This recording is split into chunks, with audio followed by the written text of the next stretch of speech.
Hello everyone, this is Briefly UPSC and welcome to this channel. इस चैनल को इस वक्त स्टार्ट करने का पर्पस सिर्फ यही है कि आपके रिवीजन को और ज़्यादा बेटर किया जा सके, क्योंकि प्रीलिम्स काफ़ी नज़दीक है एंड मुझे लगता है एमसीक्यूज से बेटर और कोई तरीका होता नहीं रिवीजन का। तो हमने जो टॉपिक उठाया है वो सबसे पहला है पॉलिटी का, और उसमें टॉपिक्स आप स्क्रीन में इस वक्त देख सकते हैं। टोटल 30 एमसीक्यूज हैं and I am very hopeful कि आप सभी का स्कोर 25 प्लस ही होगा, और अगर किसी का नहीं भी होता है तो कोई बात नहीं, इस कंसेप्शन की वजह से जो है स्कोर फ्लक्चुएट हो सकते हैं, बट हम कोशिश करेंगे कि हम इस सीरीज के थ्रू सभी को जो है कवर कर सकें। So without wasting any time, let's get started. हमारा सबसे पहला क्वेश्चन है, देखिए मैं क्वेश्चन पढ़ने के बाद 3 सेकंड्स के लिए वेट करूंगी। आप चाहे तो वीडियो पॉज कर सकते हैं और फिर ऑप्शंस को चूज कर सकते हैं। Consider the following statements. The president is elected indirectly by an electoral college. Second, nominated members of parliament participate in the election. Third, elected members of legislative councils participate in the election. Okay, तो हमारा answer जो है वो option number first है and I am very hopeful कि आप सभी का ऑप्शन करेक्ट ही होगा। कारण ये है कि हमारा लिखा ही हुआ पहले स्टेटमेंट में, the president is elected indirectly bye N electoral college, जो कि एकदम करेक्ट ऑप्शन है। इनडायरेक्टली का सेंस ये है कि हम डायरेक्ट जो पब्लिक है वो डायरेक्ट वोटिंग जो है वो नहीं करती है। जो मेंबर्स होते हैं पार्लियामेंट के एंड जो मेंबर्स होते हैं स्टेट लेजिस्लेटिव असेंबली के, वो पार्टिसिपेट करते हैं सिर्फ प्रेसिडेंट के इलेक्शन में। इसीलिए जो हमारा सेकंड स्टेटमेंट है नॉमिनेटेड मेंबर्स का प्लस लेजिस्लेटिव काउंसिल के मेंबर्स का, ये दोनों की दोनों ऑप्शन जो है वो गलत है। सेकेंड है हमारा the value of vote of an MLA is determined by. तो हमारा जो आंसर है वो है option number B. Third question है, which of the following are discretionary powers of the president? First, sending a bill for reconsideration is veto. Third is appointment of prime minister when no party has majority. So choose your answer. जो यहाँ पे answer है वो है option number third, क्योंकि हमसे यहाँ पे डायरेक्ट पूछा हुआ है कि प्रेसिडेंट के डिस्क्रिशनरी पावर्स क्या है। लक्ष्मीकांत की जो बुक है उसमें अलग से ही लिखा भी हुआ है डिस्क्रिशनरी पावर्स कौन कौन सी है। अगर आपका ये ऑप्शन इनकेस गलत भी होता है तो मैं यही बोलूँगी आप एक बार जाइए उस पेज को जो है अच्छे से वापस से रिविजन कर लीजिए। ठीक है, आगे बढ़ते हैं। हमारा फोर्थ क्वेश्चन है, which of the following bills does not require prior recommendation of the president? Option A, money bill. Option B, financial bill category first. Option C, constitutional amendment bill. Option D, bill involving expenditure from consolidated fund. काफी आसान question था। Option number सी, क्योंकि हम already हमने पढ़ा हुआ है कि मनी बिल में भी प्रेसिडेंट की रिकमेंडेशन के बिना कोई भी बिल प्रेजेंट हो ही नहीं सकता मनी बिल का। प्लस फाइनेंशियल बिल का भी सेम कैटेगरी फर्स्ट के साथ यही कंडीशन है एंड जो थर्ड है इसमें भी वही का सेम कंडीशन है, इसलिए हमारा जो करेक्ट ऑप्शन है वो है option number C. Let's move on to the next question. Okay, the president's ordinance making power first is coextensive with parliament's legislative power. Second, can amend the constitution. And third, must be approved within 6 weeks of reassembly of parliament. तो हमारा जो answer है वो है option number B, option number 1 and 3, statement first and third. क्योंकि president की जो ordinance making power होती है वो पार्लियामेंट के लेजिस्लेटिव पावर की को एक्सटेंसिव होती है, ऐसी सेम गवर्नर के साथ भी है। जब प्रेसिडेंट के पास ऑर्डिनेंस मेकिंग पावर होती है तो वो जो है कॉन्स्टिट्यूशन को अमेंड नहीं कर सकते हैं। ओके, एंड जब पार्लियामेंट वापस से रीअसेंबली कर लेती है तो जो भी उन्होंने ऑर्डिनेंस बनाया होगा उसको विद इन 6 वीक्स के तहत जो है पार्लियामेंट से उसको अप्रूव कराना होगा। अगर ऐसा नहीं होता है तो वो ऑर्डिनेंस जो है रद्द कर दिया जाता है। And I am very sure कि आप लोगों के लिए कॉन्सेप्ट भी क्लियर हो गया होगा। चलिए आगे चलते हैं। The impeachment of the president can be initiated in. Option number C, इधर हाउस ऑफ पार्लियामेंट, दोनों ही हाउस से इलेक्ट किए जाते हैं, मेंबर्स के थ्रू इलेक्ट किए जाते हैं प्रेसिडेंट, जिसकी वजह से आप तो किसी भी हाउस में जो है उनकी इम्पीचमेंट प्रोसेस जो है वो स्टार्ट हो सकती है। The vice president is elected by, ध्यान दीजिएगा ये वाइस प्रेसिडेंट के रिगार्डिंग क्वेश्चन है, नॉट प्रेसिडेंट। इसका जो करेक्ट आंसर है वो है option number B, MPs elected plus nominated. President के में स्टेट लेजिस्लेटिव असेंबली के भी होते हैं शामिल, लेकिन वाइस प्रेसिडेंट में सिर्फ पार्लियामेंट के शामिल होते हैं। ठीक है, Eighth is, which of the following is not correct about the vice president? Option number C. And I am very sure कि आप लोगों को इस कॉन्सेप्ट के बारे में क्लैरिटी होगी. Okay, moving on to the next question. Question number 9. Removal of vice president requires A. Special majority in both houses. B. Resolution by Rajya Sabha and agreement of Lok Sabha. C. Only Lok Sabha resolution. And D. Impeachment. Option number B correct, क्योंकि vice president को remove करने के लिए हमें राज्यसभा में एक resolution pass करना पड़ता है, जिसके बाद जो है लोकसभा से उसका एग्रीमेंट पास होना होता है. The governor holds office. Option A for fixed 5 years. B during pleasure of president. C till age of 65. And D as per state legislature. Option number है B during pleasure of president.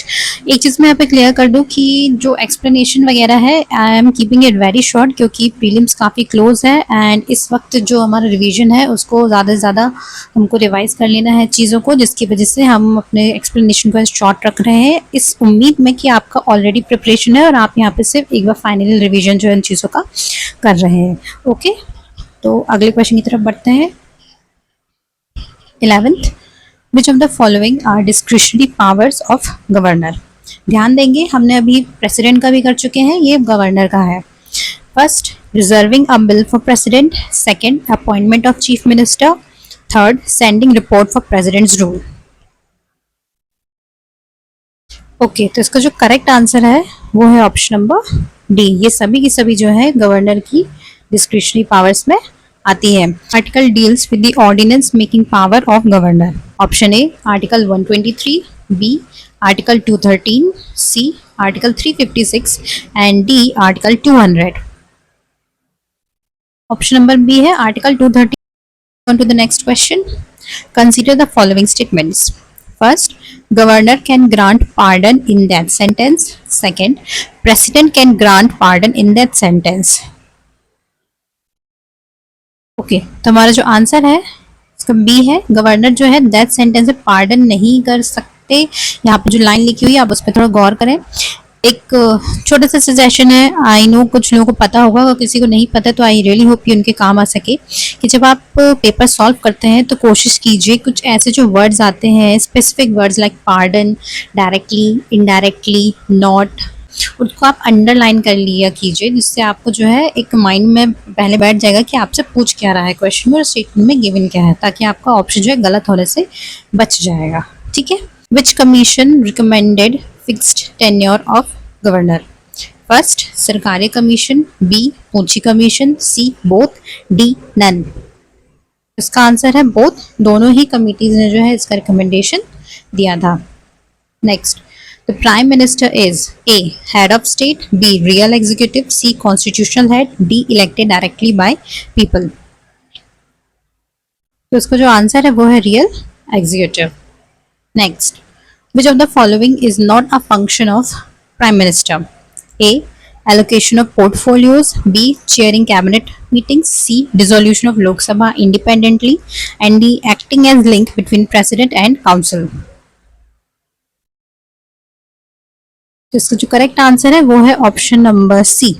अगर आपने एक चीज notice की होगी, मैंने अभी आपको एक सजेशन भी दिया था कि आप कुछ ऐसे वर्ड्स जो आते हैं स्पेसिफिक आप उसको अंडरलाइन कर लिया कीजिए. यहाँ पे लिखा भी हुआ इंडिपेंडेंटली, जो कि प्राइम मिनिस्टर जो है लोकसभा को इंडिपेंडेंटली डिसॉल्व नहीं कर सकते.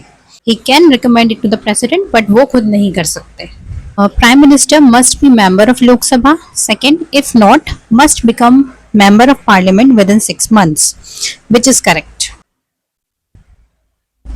करेक्ट आंसर है वो है ऑप्शन नंबर बी, क्योंकि ऐसा कहीं भी नहीं लिखा है कि he must be member of Lok Sabha. He can be a member of Rajya Sabha as well, but ये है कि अगर वो दोनों में से किसी के भी मेंबर नहीं है तो उनको विद इन 6 months जो है किसी का मेंबर उनको बनना पड़ेगा.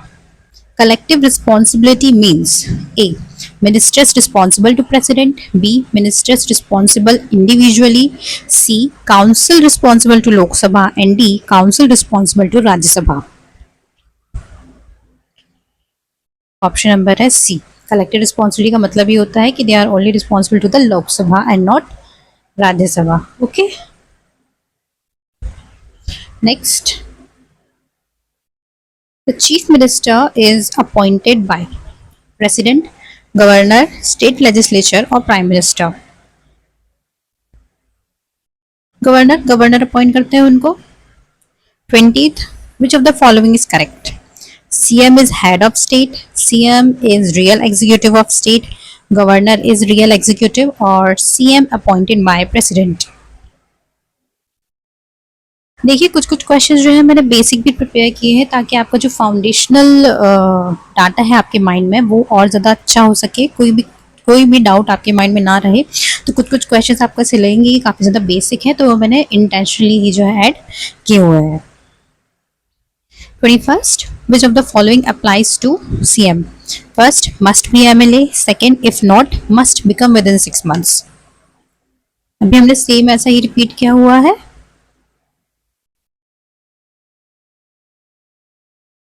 Okay, second only. Minister's oath to President. A, Vice President. B, Chief Justice of India. C, Prime Minister. And D, Speaker. Okay तो इसका जो करेक्ट आंसर है वो है CGI. Okay, who administers oath to governor. और जो है हमारा option B. Which of the following can be removed without impeachment? President, Vice President और Governor. ओके तो जो हमारा करेक्ट ऑप्शन है वो है ऑप्शन नंबर बी, क्योंकि हमारे पास प्रेसिडेंट की फुल्ली इम्पीचमेंट वाली प्रोसेस है. वाइस प्रेसिडेंट के लिए सिर्फ आपको एक रेजोल्यूशन पास करना पड़ता है राज्यसभा से और लोकसभा से उसमें एग्रीमेंट कराना पड़ता है. एंड गवर्नर के लिए ऐसी कोई भी प्रोसेस जो है नहीं ली गई है. President nominates 12 members to Rajya Sabha. Vice President nominates members to Lok Sabha. Which is correct? तो हमारा करेक्ट ऑप्शन है option number A. Vice president कुछ ऐसा कुछ भी काम नहीं करती, ये प्रेसिडेंट ही जो है ये काम करते हैं.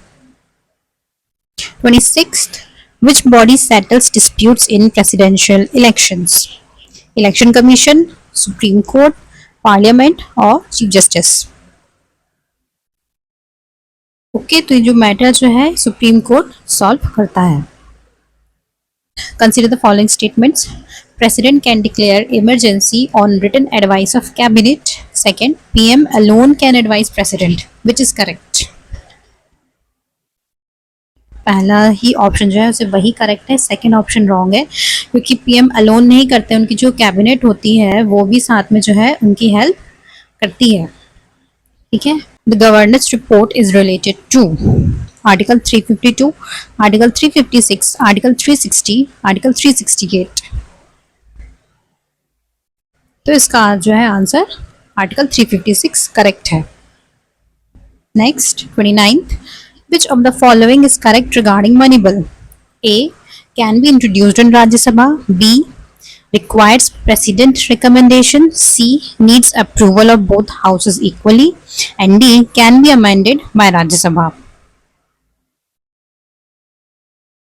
हमारा जो इसका करेक्ट है वो है ऑप्शन नंबर बी, क्योंकि अब मैंने बोला अब इस तरीके से अंडरलाइन कर लिया कीजिए तो काफ़ी आसानी होगी आपको क्वेश्चन को समझने में और आपको गलत करने के चांसेस बहुत कम हो जाएंगे.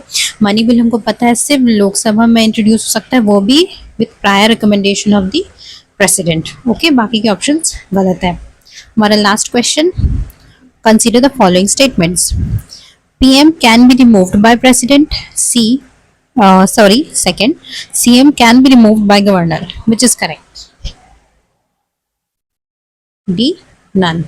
Okay, तो ये थे हमारे सारे 30 MCQs and I really want you guys to comment your score in the comment box. And if you like the content, then do subscribe and be prepared for the next session tomorrow. उसके topics जो मैंने यहाँ पे mention किए हुए हैं like fundamental rights, fundamental duties and directive principles of state policy. And I am really sure कि आप लोगों को रिवीजन करने में काफ़ी आसानी हो. So make sure you guys ready for it and thank you so much for watching. Thank you.